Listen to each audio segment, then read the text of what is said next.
خوش آمدید. عنوان ہے صراط مستقیم, اور دیکھیے کہ آج نفس کے حوالے سے ذرا اس میں کچھ تصویر کشی, کچھ منظر کشی کی گئی ہے. کیا بتانا چاہ رہے ہیں دیکھیے ذرا اس خاکے میں.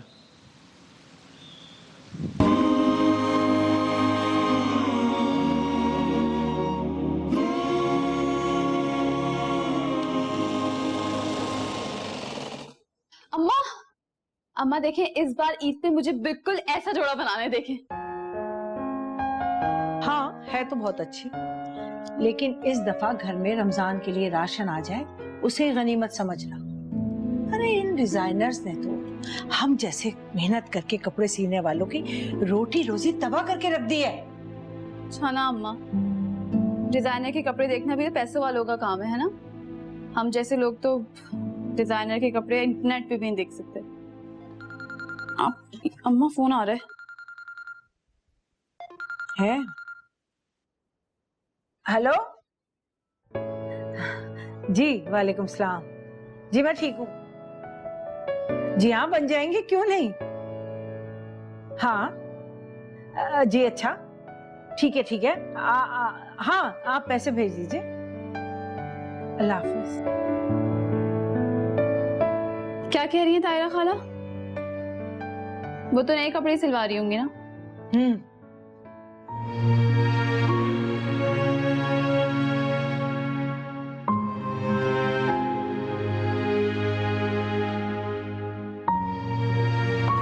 یا اللہ, آج تو بہت ہی گرمی تھی باہر, جان نکل گئے.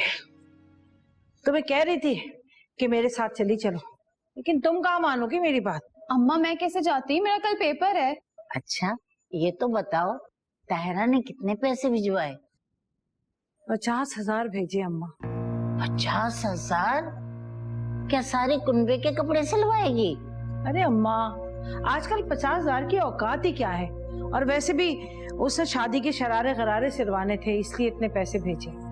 شکر کریں اماں کہ طاہرہ خالہ امریکہ جا کے بھی آپ سے کپڑے سلواتی ہیں, ورنہ آج کل تو آن لائن حسین سے حسین کپڑے شرارے غرارے سب مل جاتے ہیں. اچھا یہ سب چھوڑو, یہ بتاؤ ہمارا گزارا تو ہو جائے گا نا؟ ہاں ماں, اللہ کرے گا انشاءاللہ ہو جائے گا. واو اماں, یہ کپڑا تو بہت ہی حسین ہے. اب میں کب سے سوچ رہی تھی میں اس کو سلواؤں.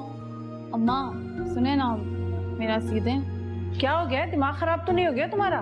کیا ہو گیا اماں, تھوڑا تو بچ جائے گا نا کپڑا میرے لیے. کیا ہو گیا تمہیں؟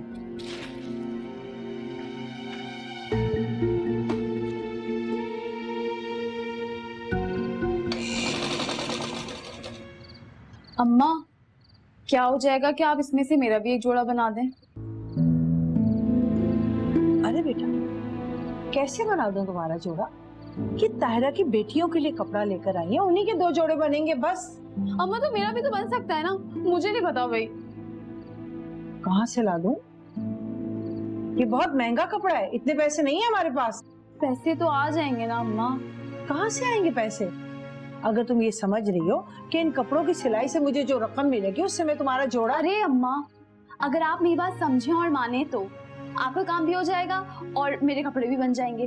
دیکھیں طاہرہ خالہ کو کیا پتا یہاں کپڑوں کی قیمت کیا چل رہی ہے, انہوں نے کبھی آپ سے کوئی حساب مانگا ہے نہیں نا, تو آپ ان کو فون کر کے بولیں کہ بجٹ بہت کم ہے کپڑوں کا, اس میں کپڑے نہیں بن رہے.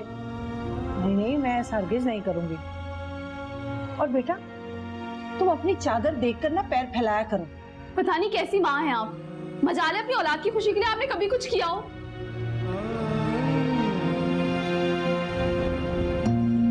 انہوں نے کبھی آپ سے کوئی حساب مانگا ہے نہیں نا, تو آپ ان کو فون کر کے بولیں کہ بجٹ بہت کم ہے کپڑوں کا, اس میں کپڑے نہیں بن رہے. پتہ نہیں کیسی ماں ہیں آپ, مجالے اپنی اولاد کی خوشی کے لیے آپ نے کبھی کچھ کیا ہو؟ دیکھ بیٹا, خواہشات کبھی ختم نہیں ہوتی, ایک کبھی ختم نہیں ہوتی, دوسری سر اٹھا کے کھڑی ہو جاتی ہے. اس کے پیچھے اپنی عاقبت کو خراب کرنا سراسر حماقت ہے. دادی آپ پھر سے مجھے درد دینا شروع ہو گئی. دیکھو میمونہ, یہ جو ہمارا نفس ہے نا بے لگام گھوڑے کی مانند ہے. اگر ہم صبر کی نکل نہ ڈالیں تو یہ ہمیں دلدل میں گراتا چلا جائے گا اور ہم گرتے ہی چلے جائیں گے. دیکھو بیٹا